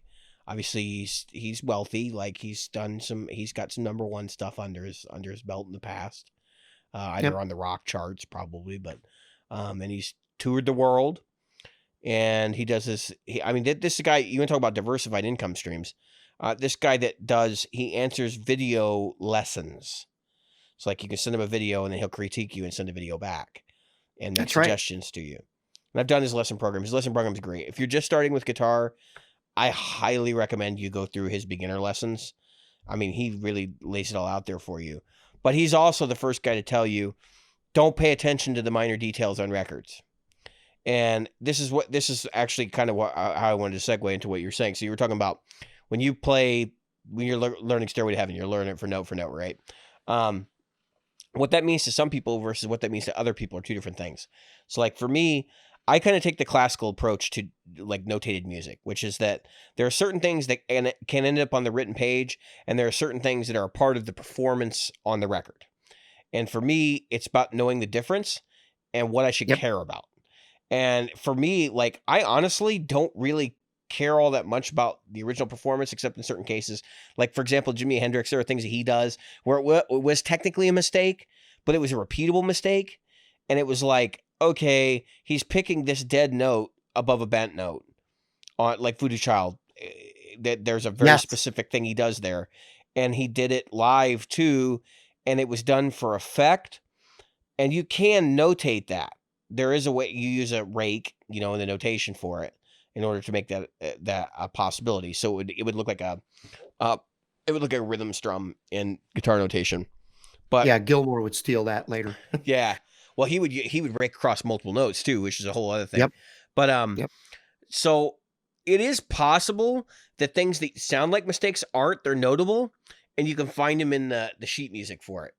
And so, like, I think because the way that music has evolved, well, I guess it really hasn't evolved. I guess we could talk a little bit about music history. So there's always art music, right? Which is like these guys like Beethoven and Bach and Mozart and everybody else. You got your Herbie Hancocks of this generation and people like that too, who were very good about writing music down. And so to go from that end to this end, they're your composer types. And I would consider them like more the art side of it. And then there's also folk music or commoner music that existed in all of these time periods that wasn't written down. That's usually an oral tradition. So it just really happens to depend on which side of the aisle you fall in. If you're okay saying I'm a peasant, you know what I mean? Like, that's the way it's always been. The division in history has always been the peasants have this music and the royalty has this music. And I kind of look at it and I go, I don't really want to be a peasant, but I want to bridge the gap. And so being able to write things down is important to me. And so I tend to focus on that stuff when I write. But from the other side of the coin, I think performances are important too. I think music is a performed thing. So in my mind, like, I look at somebody like Frank Zappa or Steely Dan, who would hire musicians to perform their music on a record and then live, as the musicians are just as important to music as the notation. And to another extent, the only thing different about our generation, meaning the last 100 years or 150 years worth of people, is that we can record our music. And that is something that has never existed until now. Right. Which is right. The only way to record it before was to write it down. So, and to, as you said, there were, two ways, write it down or word of mouth. That was it. So you passed it on by singing or playing it, and then you wrote it down. Those were the two ways you could do it. And as we said before, there were two different ways. I want to stress that I'm not doing this because I'm trying to show off, or I'm not doing this because I'm like, oh, I got to learn this note for note because I suck. When I was playing it before, I always just kind of sang it in my head, down, that somebody asked me what goes on in your head when you're playing a solo. I go, that's what's going on in my head. It sounds like a cat fighting with a ball of yarn. Wheedly, wheedly, that kind of thing. So, what I wanted to do was to do this so that, not because I wanted to learn to play something exactly the way Jimmy Page does, because that's a rabbit hole I don't even want to go down. I'm not going to do that. But what I wanted to do was to see where all those little things were, because there was always a little something that I thought, what can I pull? Because I always did this with vocals. I can sing this song note for note in the original key without hitting falsetto. Okay. And I thought to myself, you know what? If you can sing it, you should take this out. I want to do it in open mic. And I want to be the guy that goes, because I'm never the guy that plays a solo. Unfortunately, at the open mic I play, I don't have to worry about it. He never listens to the show. You're always the guy that has to do the vocal part. I'm singing and then I'm playing rhythm while the other guy goes off. And even when I go to play a solo, he just plays right over top of me. Literally just turns up and plays over top of me. Not because he's being rude. It just doesn't even assume that I'm going to play the solo. You know what I mean? Matter of fact, I would have to play so loud that I was piercing my own ears to get it to where he could hear. You know what? But that's the thing. Like, I've never been in a band situation with other guitar players until the one I'm in right now. But that's all communicated ahead of time. Like, that's right. And if they're going to be dicks like that, it's not worth playing with them. It really isn't. The truth of the matter is, I've never said, "Hey, man, let me play it," because he's always good enough, and it's like, why would I just let him do it? Well, and I'm sure there's a little bit of you're supposed to be the lead guitar player, so you just handle it. And I get that. I've never been in a band where like anybody has ever not asked me to play lead guitar. Right. Have you ever been like, you've never been me, where, and I'm not trying to we're polar opposite in that respect, where, all right, Jim, you can hit some really high notes and you can belt it. And even when you can't hear, you're in pitch. So you get up there and you sing and play rhythm. We'll take care of the solos. Don't worry about it. No. And so it's like, I wish I could find a band where they just say, "Hey, just fill in. You don't even have to comp. Just just do your thing. Like I'll play some licks behind you. It's fine." That's my ideal job right there. Just let me play single note shit all night. Yeah, see? And so, and nobody's ever said to me, Jim, just go up there and play single notes all night. Just don't even worry about the rhythms. I got this. Every time, like, God dang it, I can play this solo. Why are you not letting me do this? I mean, I've been in bands where they do, but for the most part, I'm always, no, we need somebody to hit the notes that Steve Perry hit, and we need somebody that can hit them with the punch. And to be honest with you, it's hard to sustain a Steve Perry like this, especially once I hit 40, much less when I hit 50 and now pushing 60, where it's like, okay, I'm gonna hold that and do this thing right here, and up at the 17th fret while I'm singing it up here. That is kind of hard. And Steve Perry didn't do it. Neil Schon wasn't doing it. Neil Schon was doing this, and Steve Perry was doing this. So there is kind of a give and take on that.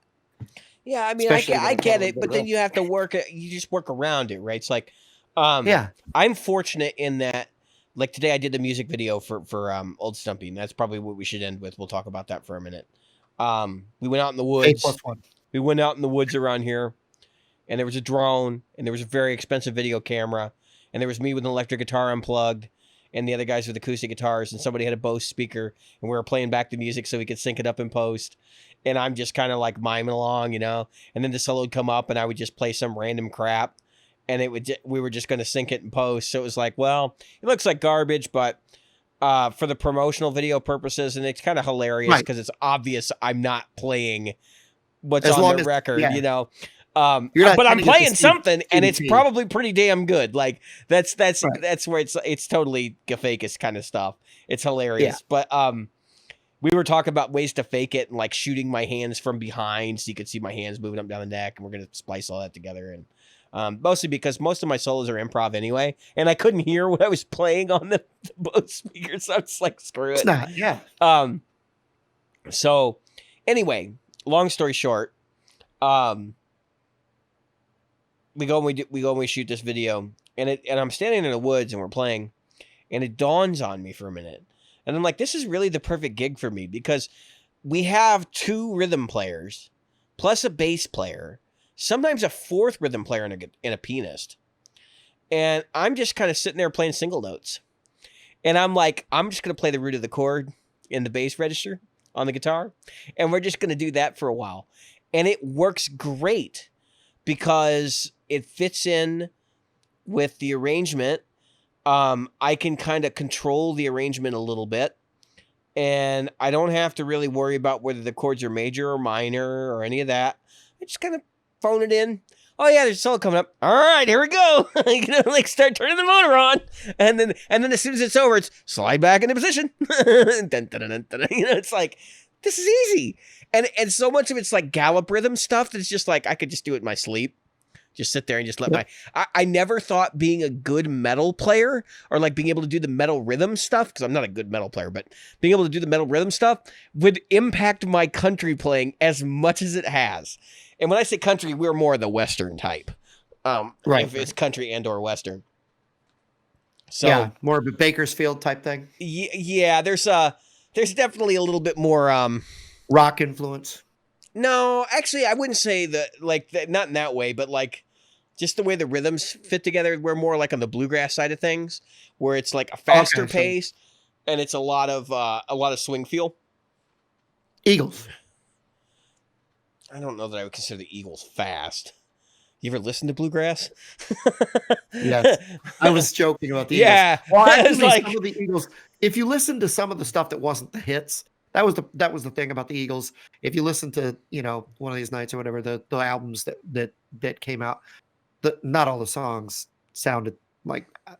But no, I was going to say more like that San Francisco influence, maybe. Yeah, a little bit. Yeah, because we do definitely play. We play some Grateful Dead stuff and like. Yeah, I was going to say Grateful Dead, but a lot I didn't of want to drop their names. A lot of it's definitely more bluegrass oriented. So we like take a step back and we're like, we're gonna play these folk tunes, or even we play some R&B stuff, like some of the Motown stuff, and like we just do it in a bluegrass style because it's songs you hit the chords, right? I mean, that's all that matters. And you got to have a singer that's worth the salt. Our singer Kyle, he'll play himself down till he's blue in the face, but you believe him, and he's real, and he doesn't use pitch correction or anything like that.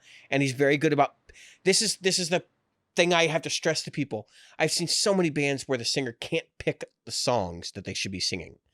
Like they want to sing something that they can't sing. And it's like, what the hell are you doing? And he's picked songs that he can get away with. He doesn't have like a 3-octave range or anything like that. He's nothing to write home about, but he's smart enough to know if I pick the right songs, I can get more tips. And so that's what we do. So, and that's a smart move. You wouldn't, if you were me, you wouldn't go, you know what? I'm going to play Van Halen all night because my fingers couldn't do it. I couldn't do it for more than maybe one song. All right. A couple other things about the music video shoot today. So we played the same song like 6 times. And yeah, of course. Different angles, and they were going back and forth sideways and all this different stuff. And then they were doing these things. They're running around the woods with the drone. And we were playing a log at one point, walking back and forth on this big ass log, and I almost tripped and fell. And I'm sure it's going to be in the take somewhere. And it was really funny. And we're doing all this stuff, and like I'm kind of sitting there. There's a walking path, like maybe 20 yards from us, if that. And there's people riding their bikes by and stuff, and like they're slowing down. It's funny, you see the joggers, and they're like kind of jog in place, and they're like looking to see what's going on in the woods over there with those guys and that music. And we were in a forest preserve, and literally right off the interstate that takes you right to Chicago. And it's urban as hell around this place. You know, Bussy Woods, if you've ever been there, Jim, like it's just like it's Schaumburg on one side, and it's like, which is a shopping mecca for Chicago people. And, and, so it's very metropolitanized around it. And of course we're in the woods there, and I'm just like, how long until the cops show up? Or the Forest Preserve police. And tell you to get out. That's what I was thinking. Like, how long is it going to be until they come and they ask for our permit? They never. What's funny is never showed up. We were there like 6 hours, and they never showed up. Yeah, and what's funny is that the pictures you sent me, you would have thought you were out in like a nature preserve in Southern California or something. You know what I mean? Yeah. It was like this beautiful forestry that you showed. Yeah, so we did a location scout, believe it or not. Our filmographer went out there. He's a friend of the band's, and he's like, I come out here sometimes and like shoot stuff. And he's like, I was in the woods, and I was like, yeah, man, about 9 o'clock, the light comes through these trees just right. And like, he's like, that's where we're gonna shoot at. So he brought out his awesome. $15,000 camera, $2,000 tripod. You guys are shooting some serious video there. Expensive ass drone, and like, it's I would say it's like a comedy music video, because it's a song called "These Trees Are Looking at Me," and it's about being paranoid in the woods. Oh, that's cool. And they're running around in the woods, and like they got the drone following them, and then doing these shots where like screaming up at the drone and it's coming up and down. It's gonna look wild when it's all done. Yep. But it's like I can't wait to see it.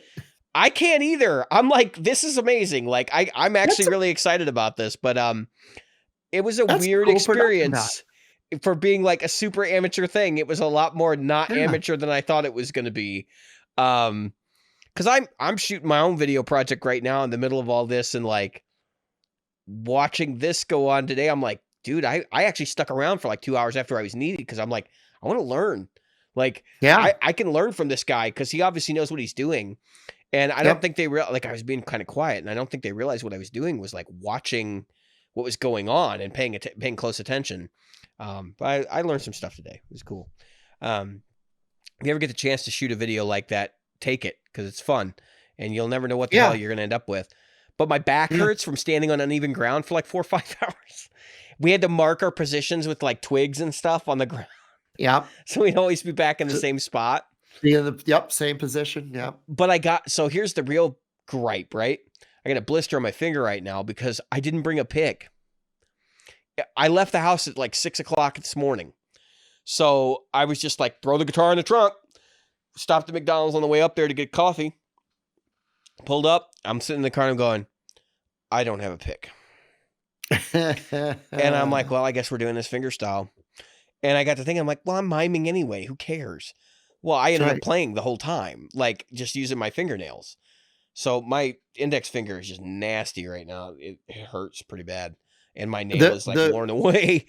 Yeah, my fingernail will get worn unevenly right there because I Yeah. do that with my acoustic. I tend to forget to play a pick with my acoustic.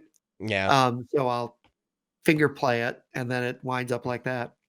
So, yeah, lots of fun. You've Well, shot. that sounds like a good, ending point for the show. Yeah. Yeah. I have been David. I've been Jim. And tonight we've been practical guitarists running around in the woods. That's right.